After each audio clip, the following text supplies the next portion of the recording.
જોઈ શકો છો તમે આપણે ઉપરની પાવર લાઈન કનેક્ટ કરી મિત્રો. પછી આપણે એનાથી પણ આગળ લાઈન વધારશું.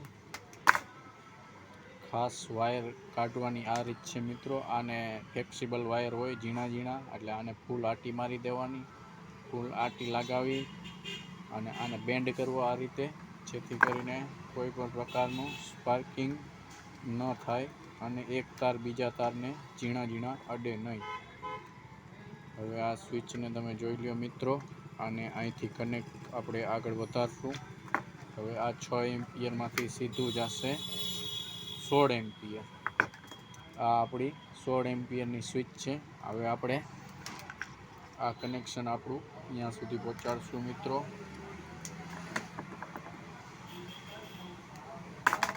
અને બે જોઈન્ટ સાંધા હોય એ રીતે આટી આ રીતે મારવી, જેથી કરીને ખુલે નહીં મિત્રો. અને આને આ રીતે બેન્ડ કરી અને આપણે 16 એમ્પિયર સ્વિચ જે છે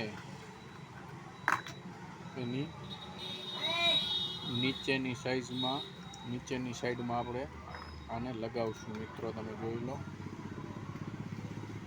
નીચેની સાઈડમાં એટલા માટે કે આમાં સતત પાવર કદાચ ચાલુ હોય મિત્રો, તો આ જે નીચેની સાઈડ છે એ ડાયરેક્ટ નીચે એક સ્ક્રૂ જ હોય છે, જેથી કરીને આ સ્ક્રૂમાં ટચ થાય અને પાવર મૂકે અને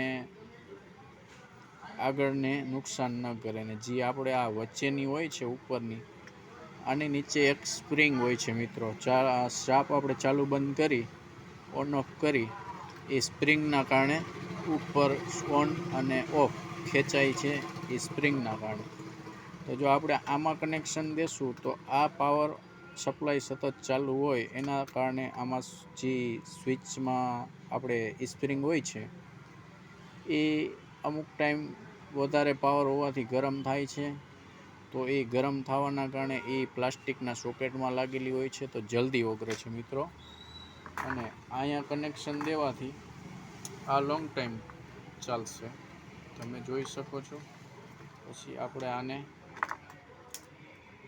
આ માપ પ્રમાણે કાઢી લેશું બહાર.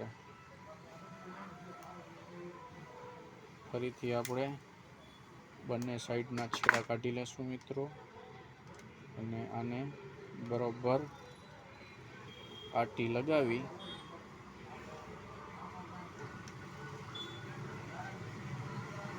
આ રીતે બરાબર આટી લગાવશું. અને આ જે અર્થિંગનું સોકેટ છે એનામાં આપણે લગાવશું. અને આ મિત્રો એક નાની એવી લાઈટ છે, જે આપણે પાવર સપ્લાય ચાલુ કરી, સ્વિચ ચાલુ કરી એટલે આ લાઈટ થાય.